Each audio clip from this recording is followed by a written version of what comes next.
अस्सलाम वालेकुम दोस्तों, उम्मीद आप सब खैरियत से होंगे। बिजली के बढ़ते हुए बिल्स, उसके अलावा बेइंतहा लोड शेडिंग और बेइंतहा गर्मी, ये तीनों फैक्टर जो हैं इस वक्त एक आम आदमी के लिए परेशानी का सबब बने हुए हैं। हमारी जो पानी की मोटरें हैं ये एक बहुत बड़ा हिस्सा हमारे बिजली के बिलों में डालती हैं, उनको बढ़ाने के लिए और ज़्यादा बिलों के लिए। मैंने एक वीडियो ऑलरेडी अपने चैनल पे अपलोड की हुई है जिसमें मैंने बताया था कि किस तरीके से मैंने अपनी कन्वेंशनल पानी की मोटर को, यानी कि पिस्टन पंप की जो बड़ी मोटर होती है इंडक्शन मोटर आधे हॉर्स पावर की, उसको चेंज किया था और उसकी जगह डीसी मोटर इंस्टॉल करी थी।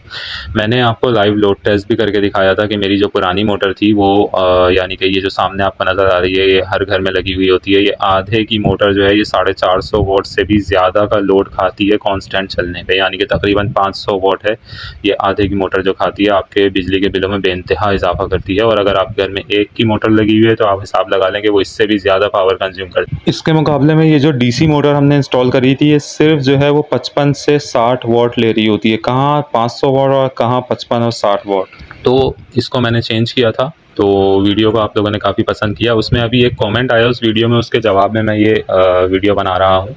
तो भाई का सवाल हमारे सब्सक्राइबर का ये था कि उन्होंने डीसी मोटर इंस्टॉल करी है अपने सक्शन पंप के अंदर या डंकी पंप के अंदर या पिस्टन पंप, बहुत सारे नाम इसके होते हैं।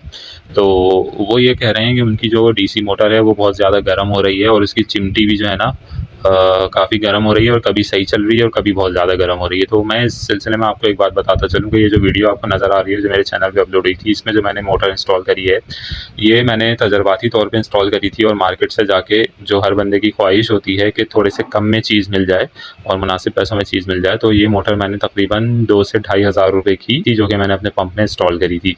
तो मैं आपको बताता चलूँ डियर सब्सक्राइबर जिन्होंने सवाल किया था कि मेरी ये जो मोटर थी 2500 रुपये की जो मैंने ली थी, इसमें भी यही प्रॉब्लम हुई थी कि ये बहुत ज़्यादा गर्म हो रही थी, और इतनी ज़्यादा गर्म हो रही थी कि इसमें से जलने की सी स्मेल भी आ रही थी। इवन दो ये बहुत तेज़ चला रही थी पंप को, मगर ये जो है लोड लेते वक्त बहुत ज़्यादा गर्म हो रही थी। तो उसका हल जो है मुझे उसी वक्त अंदाज़ा हो गया था कि तो बहुत ज़्यादा गर्म होने की वजह से ये मोटर ख़राबी की तरफ जा रही थी। और इसका जब मैंने लोड टेस्ट किया था तो ये एम्पेयर भी जो है तकरीबन 10 एम्पेयर के करीब लोड भी ले रही थी मेरा। तो उसके बाद जो है मैं मार्केट गया और मार्केट में मैंने दोबारा से रिसर्च करी और जाके देखा तो मुख्तलिफ साइज़ की मोटर वहाँ पे अवेलेबल थी। तो मैंने जो है वो जो है दुकानदारों से पूछा, बहुत ज़्यादा रिसर्च करी एक मोटर ख़रीदने के बाद। तो उससे अंदाज़ा ये हुआ कि आप जब भी डीसी मोटर इंस्टॉल करें तो इस बात को मेक श्योर करें सबसे टॉप क्वालिटी की मोटर आप लगाएं। मैंने इस मोटर का तजर्बा करने के बाद 2500 रुपये अपने तकरीबन मुझे लग रहा था कि वेस्ट ही हो गए और ये कामयाब नहीं है। तो उसके बाद फिर मैं मार्केट में गया और वहाँ पे मैंने जो सबसे अच्छी अवेलेबल मोटर थी वो मैंने ली, जिसकी मुझे कॉस्ट पड़ी तकरीबन 5500 रुपये, और ये तकरीबन 1 साल पुरानी बात है। तो 5500 रुपये की मैंने मोटर ख़रीदी और उसके साथ मैंने बेहतरीन किस्म की पावर सप्लाई ख़रीदी जो कि 52 एम्पेयर की थी, और वो पावर सप्लाई भी जो मार्केट में मिल रही थी उससे डबल कीमत की थी। तो ज़ाहिर है जब दुकानदार कोई चीज़ बेचता है, और एक बात ये भी आप अपने ज़हन में रखें कि ये चीज़ें हमेशा ऐसी दुकान से ख़रीदें जिनका असल काम जो है वो इन चीज़ों का नहीं है, यानी कि जिनके लिए जो असल कमाई का ज़रिया है वो ये चीज़ें नहीं हैं। आप समझें इस तरीके से बातों को। ये जो मैंने फिर मोटर और सप्लाई ख़रीदी वो बेदानी इलेक्ट्रॉनिक्स यूपी मोड़ से ख़रीदी थी, जो कि एक बहुत बड़ा होलसेलर है तमाम इलेक्ट्रॉनिक आइटम्स का। उसका जो ब्रेड एंड बटर है या उसकी जो कमाई का ज़रिया है वो सिर्फ ये पानी की मोटरें नहीं है, उसका बहुत बड़ा सेटअप है। तो उसने ये मोटरें एज अ ऑप्शन रखी हुई हैं अपने पास, जो कि उसकी बहुत सारी लिस्ट ऑफ आइटम में से एक छोटा सा आइटम है। तो उससे होता ये है कि दुकानदार जो है ना आपको उससे कमाने की कोशिश नहीं करता, वो आपको सही गलत चीज़ देने की कोशिश नहीं करता। और ये जो पुरानी मोटर थी ये मैंने सदर से ली थी, जहाँ पे जो है वो सही गाइडेंस भी आपको नहीं मिल रही थी, और जो है ना वो हर चीज़ को बेहतरीन बता रहे थे। इस मोटर का भी वो बेहतरीन बता के मुझे उन्होंने दे दी थी।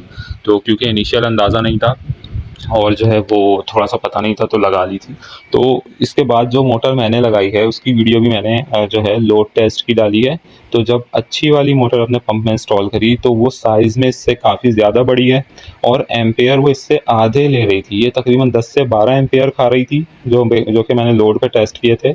इसके मुकाबले में जो मैंने बड़ी मोटर लगाई है वो इससे आधे एम्पेयर यानी कि 5 एम्पेयर सिर्फ ले रही थी, और उसकी पावर इससे बहुत ज़्यादा है, और चलने का जो वो था मोमेंटम, वो बहुत अच्छा था इसके मुकाबले में। दूसरी और सबसे अहम चीज़ ये कि ये जो मोटर थी ये वाटरप्रूफ नहीं थी, इसमें मुझे वाइंडिंग अंदर से नज़र आ रही थी। आप देख सकते हैं कि इसमें सुराख हुए हैं सामने, तो इसमें से वाइंडिंग नज़र आ रही थी। एक चीज़ ये भी नोट करके अच्छी तरह रख लें कि ये आपने हमेशा ऐसी मोटर यूज़ करनी है जो कम्प्लीटली सील्ड होगी। इसकी एक और निशानी मैं आपको बता देता हूँ कि ये जो डंकी पम्प में मोटर्स लगती हैं ये बेसिकली गाड़ी के पावर स्टीयरिंग की मोटर होनी चाहिए। अब पावर स्टीयरिंग की मोटर गाड़ी में ऐसी जगह लगी हुई होती है जहाँ बारिश का पानी और सारी चीज़ें जो है वो उसको इफ़ेक्ट कर रही होती हैं, यानी कि फ्रंट के इंजन के नीचे लगी हुई होती है। तो उस सूरत में ये है कि वो बिल्कुल सील्ड मोटर होती है, उसमें पानी नहीं जा सकता। तो वो आपको देख के अंदाज़ा हो जाएगा कि डंकी पम्प में लगाने वाली मोटर बिल्कुल सील पैक होगी, कहीं से उसमें पानी जाने की ना हवा जाने की गुंजाइश होगी। तो ये 2-4 चीज़ें अपने ज़हन में रखें। हाई क्वालिटी की मोटर लें, हाई क्वालिटी की उसकी पावर सप्लाई लें, वो आपको ज़्यादा बिजली बचा के देगी एज़ कम्पेयर टू अगर आप लो क्वालिटी की चीज़ लगा लेंगे। तो सब्सक्राइबर के सवाल का यही जवाब है कि अगर आपकी मोटर गर्म हो रही है या उसमें कोई इशू आ रहा है तो वो उसकी क्वालिटी का इशू है। अच्छी क्वालिटी की मोटर लगाएं और जो बड़े साइज़ में प्रॉपरली अवेलेबल, जो दुकानदार के पास अच्छी कीमत में अवेलेबल चीज़ हो वो लगाएं। तो इंशाल्लाह ताला ना गर्म होगी और ना जो है वो ज़्यादा लोड खाएगी। अभी जो मैंने ये 5,500 रुपये की मोटर लगाई है और तकरीबन 3,000 प्लस की सप्लाई लगाई है, तो तकरीबन 8 से 9,000 रुपये का जो खर्चा किया है, उसके बाद 1 साल से बिल्कुल सुकून में चल रही है मोटर। जितनी मर्जी चलाएं, ना गर्म होती है, ना हल्की सी भी गर्म नहीं होती है वो मोटर ना, इतना ज़्यादा लोड लेने के बावजूद। जबकि जो मैंने सस्ती मोटर लगाई थी वो बिल्कुल गर्म होकर खौल जाती थी, जलने की स्मेल आना शुरू हो जाती थी उसमें। तो सब्सक्राइबर के सवाल का यही जवाब है कि आप अच्छी क्वालिटी की चीज़ें लगाएं डीसी सिस्टम में। जब भी आप डीसी की बात करें तो बेस्ट क्वालिटी की चीज़ें इस्तेमाल करें, क्योंकि लो क्वालिटी की कोई भी चीज़ हो वो डीसी में काम नहीं करती। वीडियो देखने का शुक्रिया। चैनल को ज़रूर सब्सक्राइब करें, लाइक करें, शेयर करें। Thank you.